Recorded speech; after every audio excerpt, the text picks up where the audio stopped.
Adam, let's go back to Saturday night. As I mentioned, let's do. A lot of our discussion of the game itself and Cormac Ryan and the great bench efforts by particularly Seth Trimble and Jalen Withers, we talked about on the emergency pod. But, Adam, we've all had a couple of days since the game actually occurred. Any other thoughts about what happened basketball-wise on Saturday, outside of all the stuff we talked about on Saturday night? I thought one thing we maybe didn't talk quite enough about in hindsight was that start. And not just Cormac Ryan's three-pointers, but the way the Tar Heels were on the floor constantly, got every loose ball. It felt like for the second straight game against Duke, those first 4 or 5 minutes, Duke was not quite ready to play at the level that Carolina was willing to play at. And I don't think that Duke was not playing hard, but I think Carolina was playing exceptionally hard. And I think that's a credit to the coaching staff for getting them ready to go, because there was some question about, well, are they happy to have just won a share of the regular season title? Those first 4 or 5 minutes, that was not a team that was just happy to have won a share. Yeah. You had Elliot Cadeau diving on the floor. You had Cormac Ryan diving on the floor. The Tar Heels just got every single loose ball, and that helped build the lead that was the cushion for the rest of the night. You know, Adam, you mentioned Elliot Cadeau, and I don't think we talked very much about him on Saturday. A couple things. One, that's not the first time we've seen Elliot Cadeau diving on the floor, and I'll give him credit because that's something I think Hubert Davis was on him about some earlier in the season, about getting more involved and getting in plays like that, and he has heard that message and responded. I mean, there were a couple, even one time it didn't work out. Remember where he made that really great effort play on the sideline, actually ended up into a Duke three-pointer, but it was just kind of unfortunate. It wasn't because Carolina wasn't trying to do the right thing, and that was sparked by Elliot Cadeau. So there's that aspect of it, and then there's the other aspect of, I mean, it's very clear that Carolina's offense is just not as good when Elliot Cadeau is not on the floor. Now, he had a couple turnovers. He's still a freshman. There's some things that he wants to improve on. But big picture, Carolina's offense is better when Elliot Cadeau is on the floor. There's just no argument there. That your eyes tell you that. The stats tell you that. The deeper stats tell you that. If you want to get into all the analytics of it, it's just the fact. I think the numbers were that in the first half he sat for that usual first sit when he sits, and then he sat the last 7.5 minutes because of fouls. But when he was on the court, Carolina was 12 of 17 from the field. Yeah. That's pretty good. And that's indicative of not just his good shooting, but him getting good shots for other players and the way Duke had to be conscious of him defending. That play you're talking about where he got on the floor, but then it ended up not working out. We had a really good angle on that. He was not going to get that ball unless he dove. Yeah. It was going to be a Duke possession, but he just kind of hurled himself at the ball, which is exactly the kind of effort you're going to need over the next few weeks. It would be nice to get some of first half Elliot Cadeau sometimes in those last few minutes of the second half. But I think that's part of just the growing process of a young point guard and figuring out when to do things. I think the other thing he does and has done better as the season's gone on is finish when he gets in the lane, even when he's taken some contact. He's stronger than he looks. And there were a couple times where Duke made a little contact with him, but he was still able to finish at the rim. And those are big plays. And he's capable of getting to the rim, not anytime he wants, but very often.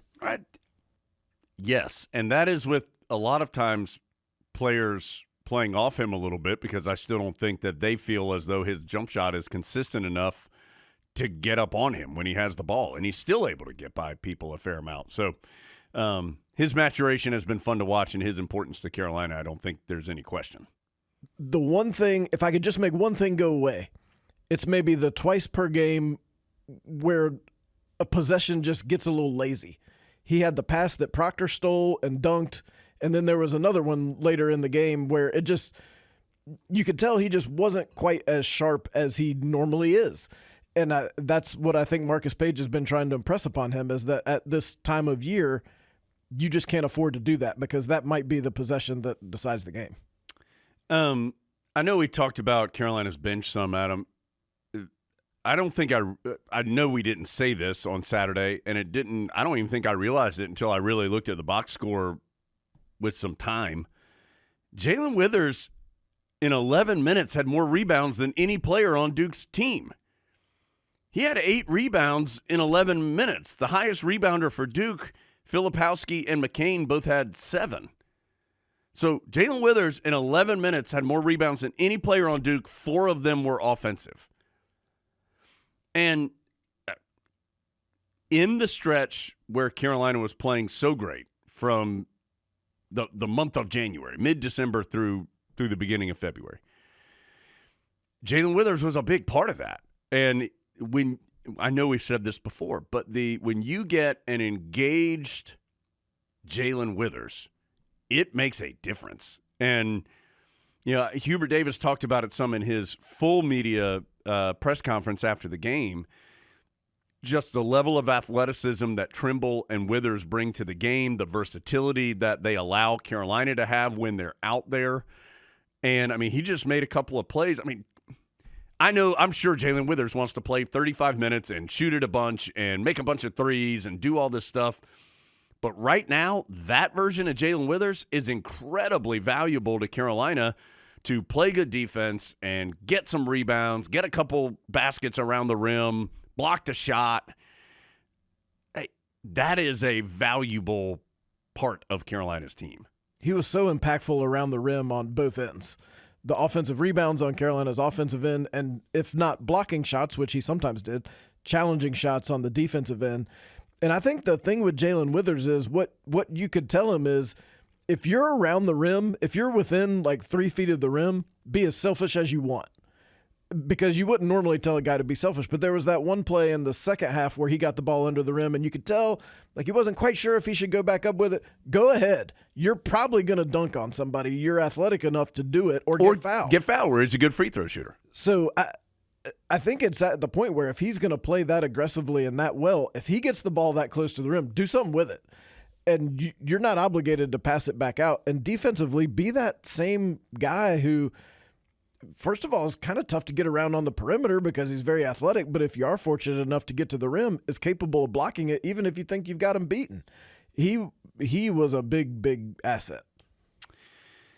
Adam, I mean, just Cormac, I mean, we talked about Cormac Ryan a bunch, but I tell you, man, those threes, the last 2 that he hit were quick catch and shoot. They were deep. A guy was there.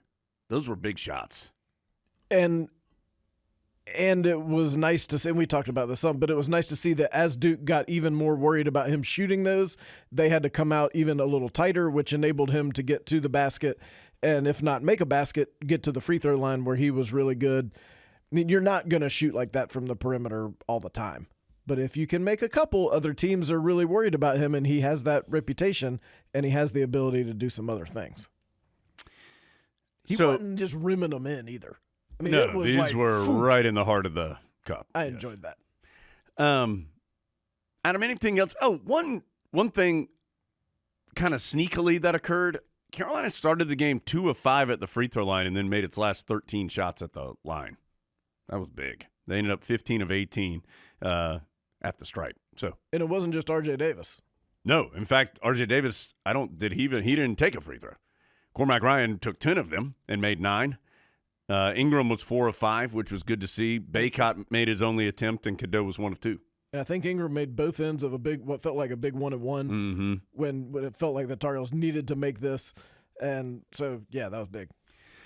Adam, anything else basketball-wise? Again, we talked for more than like 20 or 30 minutes about the basketball side of it on the Emergency Pod, so check that out if you have not. But anything else basketball-wise out of this?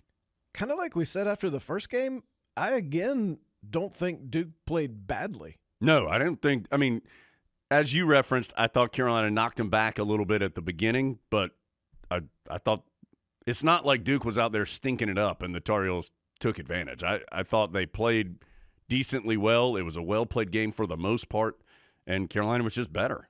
Well, and I think it's kind of weird that Duke's only led for 34 seconds or whatever it is of this series, because I think these two teams are closer than that would indicate. Like when I think of numbers like that, I think, oh, one team is obviously better. And as you would expect, so the play-by-play is easily available going back to about 2004. This year, by far, is the biggest gap in a team leading or not leading. Like there's never been a Carolina-Duke regular season series where both teams didn't lead for at least a minute in that span, which is 20 years. I mean, Carolina's had some good teams in that span. And they've had a couple teams that weren't very good. I mean, a year or two where the Tar Heels struggled in that stretch. And still managed to, because this series is how it is. Like, somebody always has a little run. But this year, that just hasn't happened, and I think that's odd. And it may not be the last time these teams have played. But the regular season series, the Tar Heels just controlled it. Duke was 7 of 12 from 3 in the second half. So, I mean, Carolina had to answer Duke doing good things to win that game.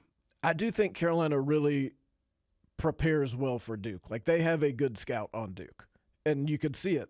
I think Carolina prepares well. I mean, I know you weren't saying this, but I think Carolina prepares well, period. Right. Don't you? Yes.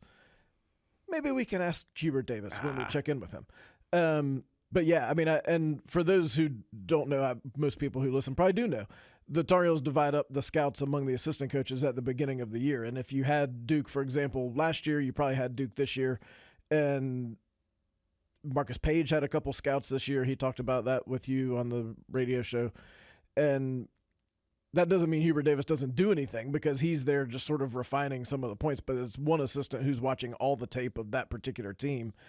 And they do a really good job.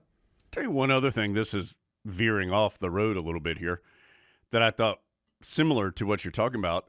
And maybe it was like this under Coach Williams and I just was unaware, that Hubert Davis has it where like each assistant is kind of responsible for 3 or 4 players. Did Coach Williams do that too? I don't think to this extent. Yeah. And so, like, for example, one of Sean May's guys is Armando Bacot. And so it's like Armando Bacot, his point of contact on the coaching staff, of course, Hubert Davis, but is going to be Sean May. And so whether that's a basketball question or watching film or whatever it might be, Sean checking up on the academic side of it, just all those different things.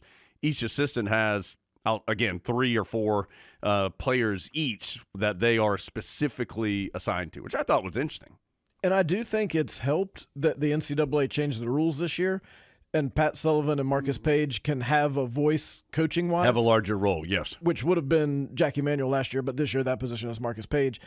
Pat Sullivan knows a lot of basketball. Yeah. And Marcus Page knows a lot of basketball. And they both have experiences outside of Carolina that I think have been helpful to bring back into Carolina. And the way they've added some things to the mix, I think has been good, because I do think there was a little bit of concern back in August. That's a lot of voices. But the Tar Heels have figured out a way to sort of mix them all together in a way that's not confusing to a team that, and this helps too, is old. Mm-hmm. And so they're receptive to coaching, and they understand how to take it, and they understand if Sean May says something very complex to Cormac Ryan understands what he's talking about and can implement it. If you've got a team of 19-year-old freshmen, that's not always the case.